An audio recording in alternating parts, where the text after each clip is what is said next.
بسم اللہ الرحمن الرحیم السلام علیکم ورحمۃ اللہ وبرکاتہ۔ اخوکم فی اللہ ابو یحییٰ نسیم اللہ مسعود۔ عربی گرامر کی مشہور کتاب النحو التطبیقی، اور اس میں سے ہمارا سبق البناء والاعراب۔ گزشتہ دروس میں آپ نے کلمے کی تعریف پڑھی، لغت کے اعتبار سے، پھر اصطلاح کے اعتبار سے، پھر اس کے بعد کلمے کی اقسام آپ کے سامنے آئی کہ اسم ہے، فعل ہے، حرف ہے، ہر ایک کی علامات بھی آپ کے سامنے آ گئی۔ اور آج ہم پڑھیں گے بنا اور اعراب۔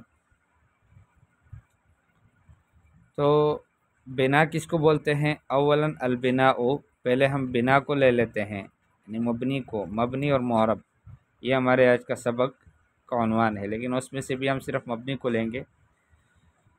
تو اولاً البناء، پہلے تو بنا ہے، هو لزوم آخر الکلمۃ حالۃ واحدہ، بنا کہتے ہیں کلمے کے آخری حرف کا ہمیشہ ایک حالت پر رہنے کو، کہ کلمے کا آخری حرف ہمیشہ ایک ہی حالت پر رہے، ضمے پر رہتا ہے تو ضمے پر رہے، کسرے پر رہتا ہے تو کسرے پر رہے، فتحے پر رہتا ہے تو فتحے پر رہے۔ تو کلمے کے آخری حرف کا ایک حالت پر رہنا، یہ اس کو بنا کہتے ہیں۔ لغیر اعتلال، بغیر کسی اعتلال کے، بغیر اس کے کہ آخر میں کوئی حرف علت ہے، اس وجہ سے اس پر اعراب ظاہر نہیں ہو رہا، آگے اس کی تفصیل آئے گی۔ جیسے لزوم ہؤلاء الکسرہ، ہؤلاء ہے، اب یہ وہ کلمہ ہے کہ یہ کبھی بھی اس کا آخر میں فتحہ نہیں آ سکتا، ضمہ نہیں آ سکتا، ہؤلاء نہیں کہہ سکتے، ہؤلاء نہیں کہہ سکتے، بلکہ اس کو جب کبھی بھی بولیں گے، قرآن میں بولیں گے، حدیث میں بولیں گے، لغت میں کسی بھی کتاب میں بولیں گے تو پڑھیں گے اس کو تو ہؤلاء ہی پڑھیں گے۔ تو لزوم ہؤلاء الکسرہ، ہؤلاء پر کسرے کا لازم ہونا، کہ اس کے آخر میں ہمیشہ کسرہ ہوگا۔ جیسے آپ کہو گے حضر ہؤلاء، یہ سب آ گئے، ہؤلاء اسم اشارہ ہے، مبنی الکسر ہے، محل رفع میں ہے، فاعل ہے، ٹھیک ہے، یہ اعراب بتا رہے آپ کو۔ رأیت ہؤلاء، تو رأیت فعل فاعل، اور ہؤلاء اسم اشارہ مبنی علی الکسر فی محل نصب مفعول بہ۔ مررت بہؤلاء، ہؤلاء یہاں پر اسم اشارہ ہے، مبنی علی الکسر ہے، محل جر میں حرف جر کی وجہ سے۔ فالمبنی ثابت علی شکل واحد، مبنی ایک ہی شکل پر ثابت ہوتا ہے، ولا یتغیر، اور وہ بدلتا نہیں ہے، وان تغیرت العوامل الداخلۃ علیہ، اگرچہ وہ عوامل بدل جائے کہ جو اس پر داخل ہو رہے ہیں، نحو ہؤلاء، ھذا، ھذہ، انت، این، من، الذین، تو یہ سارے عوامل ہیں جو مبنی پر داخل ہو سکتے ہیں، لیکن مبنی کا آخر پھر بھی ہمیشہ ایک ہی حالت پر رہتا ہے۔ القاب البناء، القاب البناء الاصلیۃ اربعۃ، اصلی بنا کی جو القاب ہے، جو اس کی علامات ہیں، وہ چار ہیں جو اصلی ہیں، یعنی بنا کے جو اصلی القاب ہے، بنا کے جو اصلی علامات ہیں وہ چار ہیں۔ یہ سکون، جیسے من اور کم، ایک تو سکون ہے جیسے من اور کم، من کے آخر میں آپ کو پتہ ہے کہ ہمیشہ ساکن ہے، اور کم ہمیشہ ساکن ہے۔ الفتح، جیسے این اور کیف، اور کسرہ جیسے ہؤلاء اور امس، ضمہ جیسے حیث اور منذ۔ فتبنى الکلمۃ علی الحالۃ التي سمعت علیہا عن العرب، اس کے لیے قاعدہ قانون کیا ہے کہ یہ مبنی علی الضم ہے، یا مبنی علی الفتح ہے، یا مبنی علی الکسر ہے؟ تو شیخ فرماتے ہیں کہ کلمہ جو ہے اس حالت پر مبنی ہوگا جس پر عرب سے اسے سنا گیا ہے۔ فإن سمعت بالسکون فی آخرها كانت مبنیۃ علی السکون، اگر عربوں سے اس کو سنا گیا ہے کہ آخر میں وہ اس کو ساکن پڑھتے ہیں تو یہ مبنی علی السکون ہوگا۔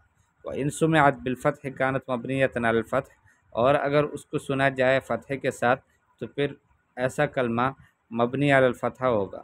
وإن سمعت بالکسر كانت مبنیۃ علی الکسر، اور اگر اس کو کسرے کے ساتھ سنا جائے تو پھر وہ مبنی علی الکسر ہوگا۔ وإن سمعت بالضم كانت مبنیۃ علی الضم، اور اگر اس سے ضمے کے ساتھ سنا جائے تو مبنی علی الضم ہوگا۔ یعنی اس میں جو اعتبار ہے یہ کسی قاعدے اور قانون کو نہیں ہے بلکہ سماع کو ہے۔ عرب سے سنا کیسا ہے؟ تو عربوں سے اگر اس کو سنا کہ ہر حالت میں اس کو مضموم پڑھتے ہیں تو ہم کہتے ہیں کہ یہ کلمہ مبنی علی الضم ہے، اگر وہ اس کو مفتوح پڑھتے ہیں تو ہم کہتے ہیں کہ مبنی علی الفتح ہے۔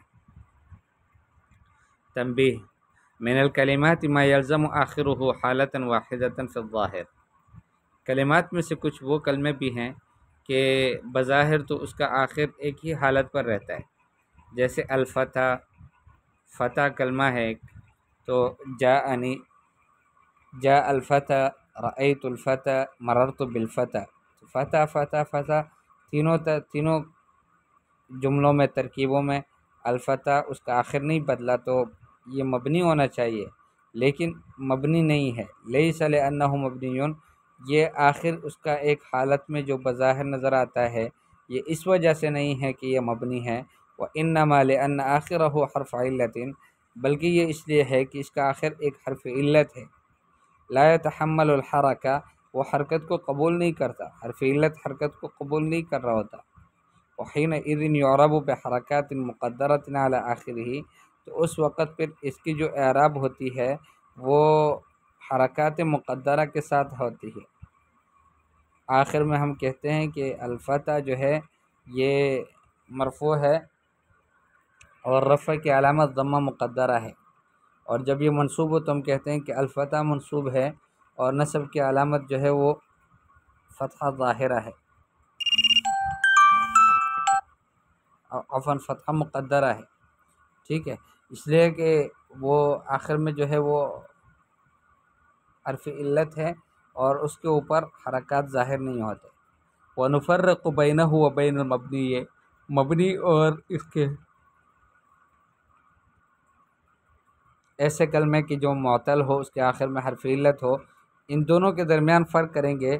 بأن المبنی لا یثنی ولا یجمع، کہ مبنی جو ہے نہ اس کا تثنیہ آتا ہے نہ اس کی جمع آتی ہے، ٹھیک ہے۔ ھذا ھؤلاء امسی، تو امسی، امسیان، امسون اس طرح نہیں پڑھا جا سکتا، نہ اس کا تثنیہ آتا ہے نہ اس کا جمع آتا ہے۔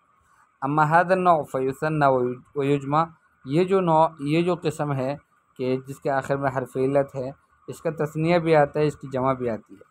فتح مفرد ہے تو تثنیہ میں ہم کہیں گے الفتیان، اور جمع میں ہم کہیں گے کہ الفتیۃ۔